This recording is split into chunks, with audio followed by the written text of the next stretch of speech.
거룩하신 하나님 아버지, 저를 사랑하시며 귀한 은혜로 여기까지 인도하신 것에 감사합니다. 오늘도 주를 찬양하며 주님을 전하는 마음에 다짐하는 내 작은 찬양대원들 그 찬양을 받아 주옵시고, 우리 모두가 복음을 땅끝까지 전하며 주의 사랑을 전하는 일에 힘쓸 수 있도록 은혜를 더해 주옵소서. 오늘도 지치고 피곤한 심령으로 왔을지라도 주의 말씀을 더 위로받게 하여 주시고 힘을 얻게 하여 주셔서 모든 사명을 잘 감당하는 제가 되도록 도와주옵소서. 오늘도 부족한 점이 있었사오니 불러두지 마시고 주께서 사랑하여 주옵소서. 우리 주 예수님의 이름으로 간절히 기도하옵나이다. 아멘. 이기철 시인의 시 중에 내가 읽은 책은 모두 아름다웠다, 내가 만난 사람은 모두 아름다웠다 라는 구절이 있습니다. 내가 만난 사람은 모두 아름다웠다. 이것은 이기철 시인의 10번째 시집 제목이기도 하고 그 시의 제목이기도 합니다. 만약에 우리가 시를 쓴다면 우리는 과연 내가 만난 사람, 내 인생에서 내가 만난 사람 다 아름다웠다 라고 말할 수 있을까? 저는 아마도 내가 만난 사람은 대체로 아름다웠다, 대부분 아름다웠다 이렇게 쓰지 않을까 하는 생각이 듭니다. 우리가 살면서 좋은 사람, 아름다운 사람만 만나며 살길 원하지만 그렇지 못하고 있습니다. 우리가 만났던 사람 보면은 예전에 영화 제목 중에 하나가 놈이 되죠. 좋은 놈, 나쁜 놈, 이상한 놈. 인생에도 좋은 사람도 만나고 나쁜 사람도 만나는데 가장 많이 만난 사람들은 주로 이상한 사람들이죠.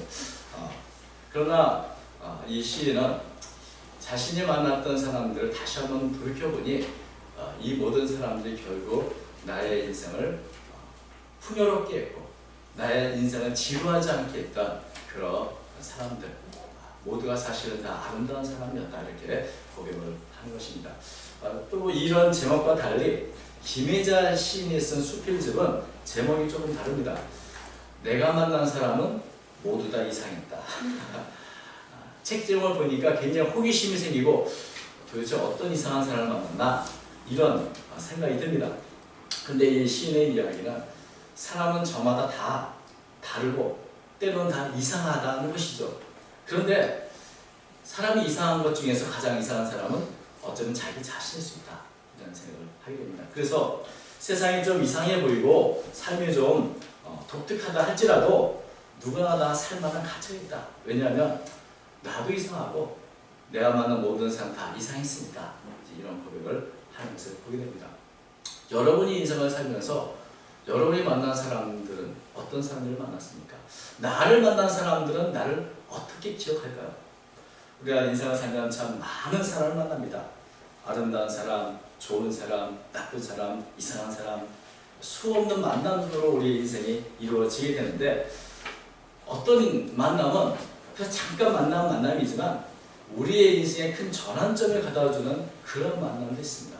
그래서 우리가 다시 한번 우리의 인생을 돌아오며 만난 여러 사람들 생각하면 누군가를 만났다는 만남 자체가 굉장히 참 신비로운 일이다 하는 생각까지 듭니다. 오늘 제가 살펴볼 말씀이 요셉이 만난 한 사람의 이야기를 들려주려고 합니다.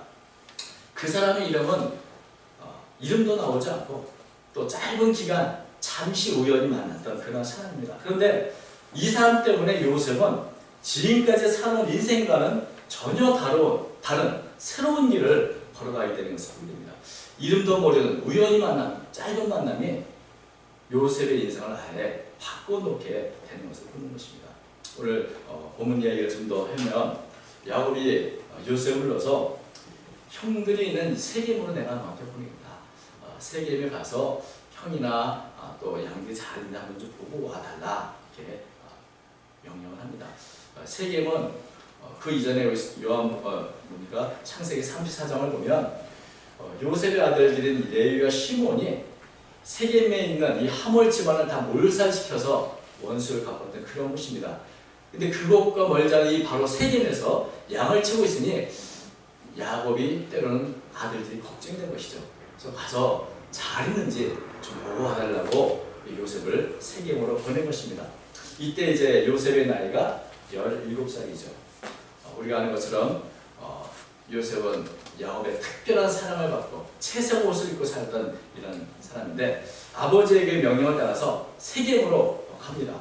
근데 지금 야곱이 보내는 이 헤브론 골짜기에서 세겜까지가 약 80km 이상이 됩니다. 그러니까 걸어서 한 20시간, 20시간 정도 걸어야 돼. 사실 짧지 않은 길이고 굉장히 먼 길을 이 17살 소년을 보낸 것입니다.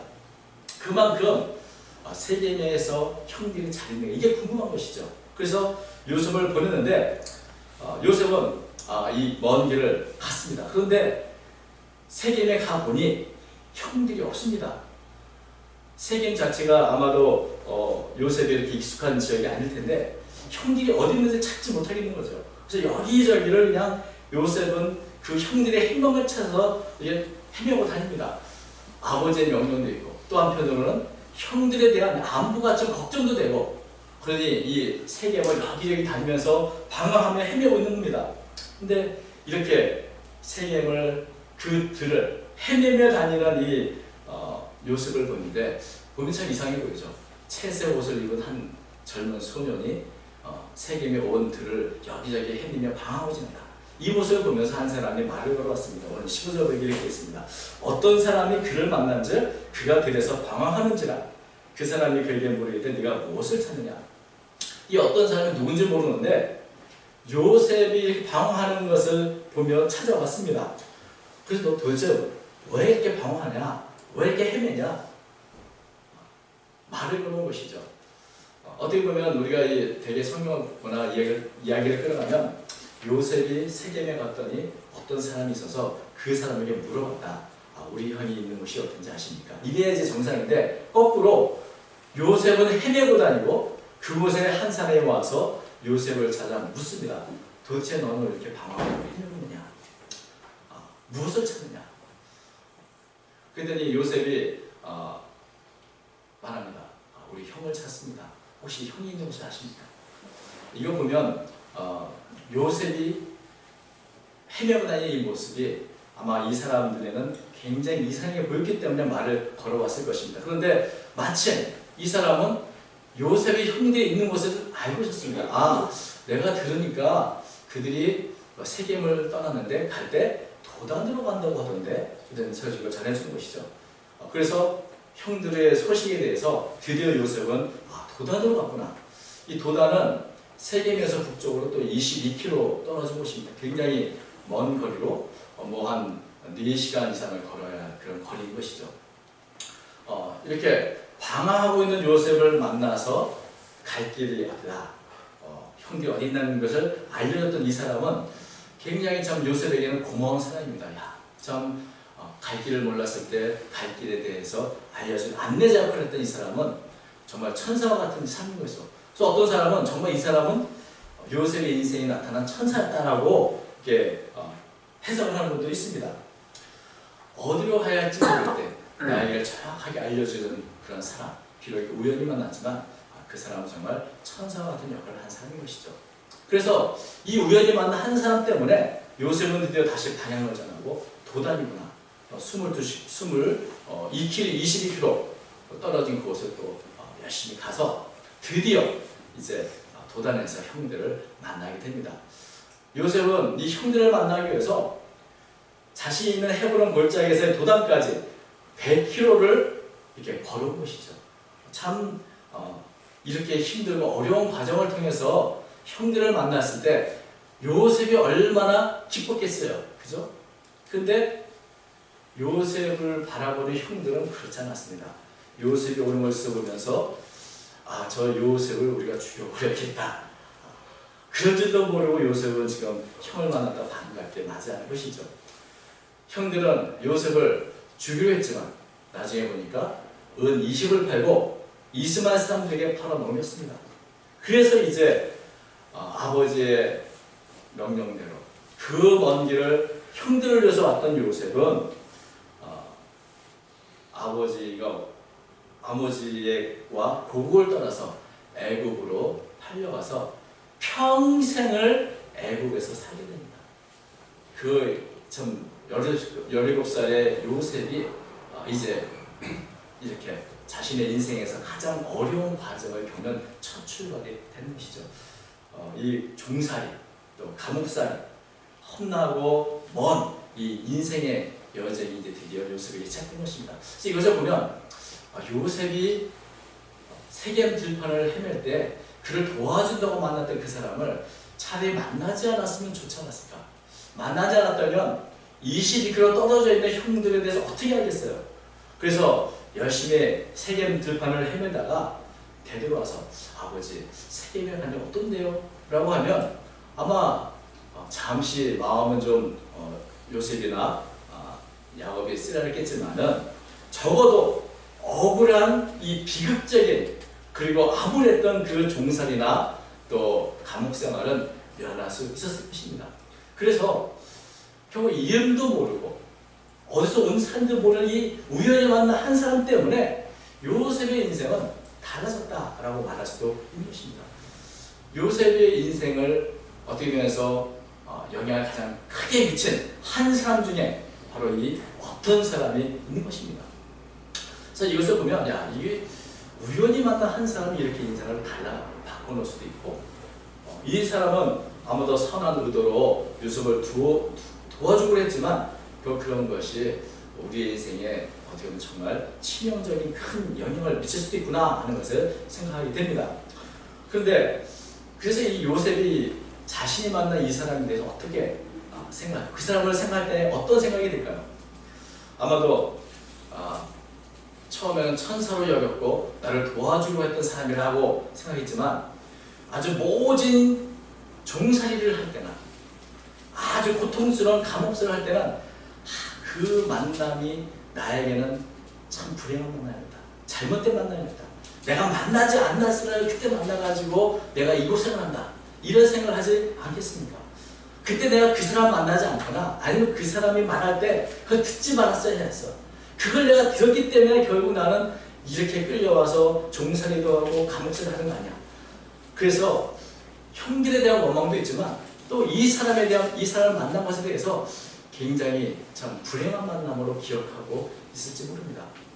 그러나 여러분 또 조금 바꿔서 나중에 요셉이 총리가 됐습니다. 애굽의 총리가 됐을 때는 이 만남을 그렇게 불행한 만남으로 기억할까요? 야 내가 그때 그 사람 만나서 결국은 내가 애굽으로 왔고 결국은 이렇게 애굽의 총리가 된 거 아니야. 하나님의 뜻을 이루게 된 거 아니야. 요셉이 나중에 이 형들을 만났을 때 하는 이야기를 들으면 요셉의 생각이 많이 바뀌어진 것을 보게 됩니다. 이 자신을 은 20에 팔아넘기는 형들에 대해서 이렇게 말하죠. 45장 5절 이럽니다. 당신들이 나를 이곳에 팔았다고 해서 근심하지 마소서. 한탄하지 마소서. 하나님의 생명을 구원하시려고 나를 당신보다 먼저 보내셨나이다. 내가 애굽에 온 것은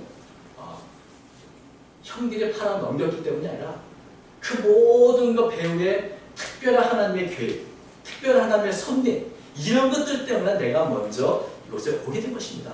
아마도 이런 시각으로 이 어떤 사람을 만난 것을 생각하면 하나님이 그때 그 사람을 그 자리에 두신 거구나.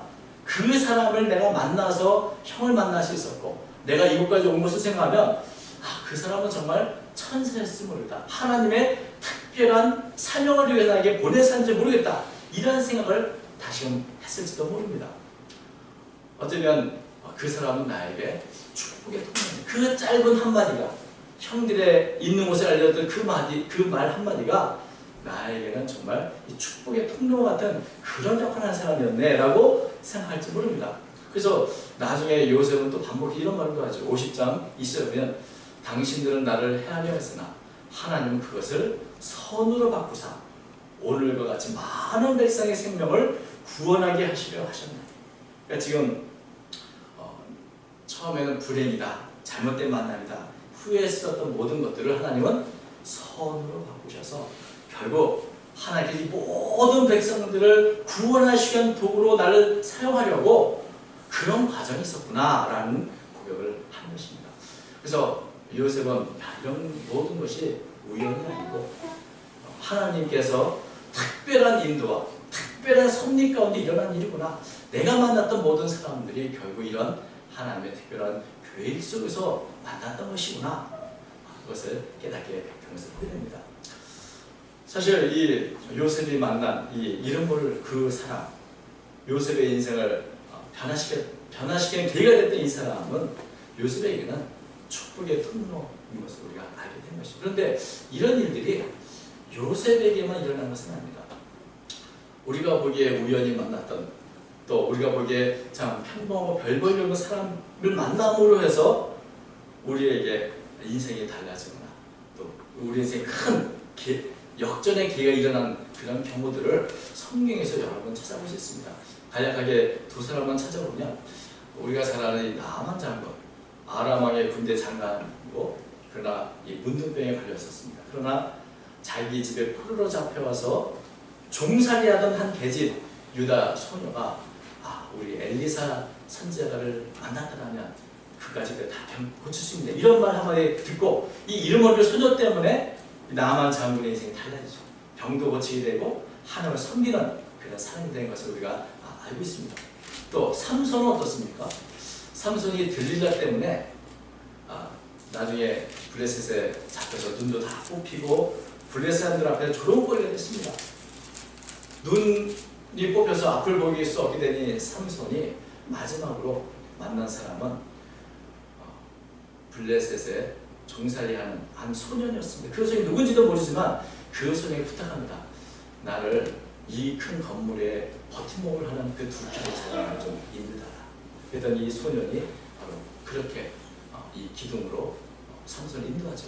삼손은 그때 마지막으로 하나님께 기도하며 내가 블레셋 사람과 함께 죽기 원합니다 라고 기도하며 하나님 주신 마지막 힘으로 그 기둥을 통해서 온 집을 무너뜨려서 삼손이 살았을 때 죽였던 블레셋 사람보다 죽을 때 더 많은 사람이다. 이 사역의 역전을 일어나는 일을 하게 되는데, 이 작은 한 소년이 삼손의 부탁을 들어주지 않았다면, 그저 아무 기둥이나 메어놨다면 이런 일이 일어나지 않았을 것입니다. 그런데 어쩌면 이 작은 말 한마디가 나만 장군의 병도 고치고 또 믿음도 갖게 하는 것처럼, 어떤 이 작은 소년의 작은 행동 하나가 삼손의 인생을 역전시키게 되었던 것처럼 이런 일이 있었다는 것이죠. 사실 이것은 좋은 일들뿐 아니라 나쁜 일도 그렇습니다. 저 개인적인 일을 하다 보면, 제가 사실은 우리 집 뒤에 크고 아주 좋은 그 교회가 있었습니다. 어릴 때부터 그 교회를 다니고 신앙생활을 그때부터 할 수 있었는데, 제가 초등학교 1학년 때 그 교회를 친구들이랑 갔는데, 체육 시간에, 체육교회 시간에 우리 주일학교 선생님 한 분이 우리에게 거짓말을 하더라고요.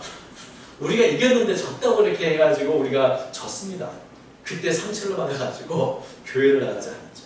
그러니까 그래서 가장 좋고 아주 좀 그런 교회가 바로 가까이 있음에도 불구하고 교회에 대해서 가지 않았습니다. 나중에 정말 특별한 은혜로 우리 누님을 통해 교회를 다니고 지금 모교가 되는 대교회에 나갔지, 뒤에 있지만 늘 그 주일학교 선생님 때문에 상처가 잊혀지지 않는 것이죠. 이런 일은 사실 비일비재합니다. 제가 언제가 택시를 탔는데 택시 기사에게 전도를 했습니다. 근데 그분이 자신이 어릴 때 호박밭에 새벽기도를 끝난 목사님이 그 호박에 자기 집 호박에서 호박을 따가는 것을 보고 마음에 상처를 받아서 내가 목사님이나 교회를 믿지 않는다, 이런 얘기를 하는 이야기도 든 적이 있는데, 아주 작은 일들, 정말 보잘것 없고 어쩌면 다 잊어버렸을 일들이 어떤 면에서는 한 소년의 믿음을, 어떤 한 사람의 인생을 큰 상처를 줄 수도 있고, 또 그로 인해서 인생이 달라질 수도 있다는 사실을 기억합니다. 자, 요셉의 인생을 보면 어떤 초자연적인 역사가 일어난 적은 한 번도 없습니다. 어떤 면에서는 요셉의 인생은 작은 만남들을 통해서 인생이 달라지는 것을 보여주는 것이죠. 사실 요셉의 인생을 다시 보면 요셉이 만났던 사람들 한번 생각해 보십시오. 모두 다 요셉이 만난 사람은 다 이상했습니다. 많은 자식이 있음에도 불구하고 자기만 특별히 편애했던, 그 채색 옷을 입혔던 야곱도 참 이상한 아버지고, 그렇게 요셉은 형들을 도우려했지만 자신을 팔고 죽이려 했던 형들도 참 이상한 사람들이고, 또 돈을 받고 사람을 사고 파는 인심이 매하는 이 이스마엘 상인도 이상한 사람들이고, 보디발의 아내나 보디발 자신도 이상한 사람입니다.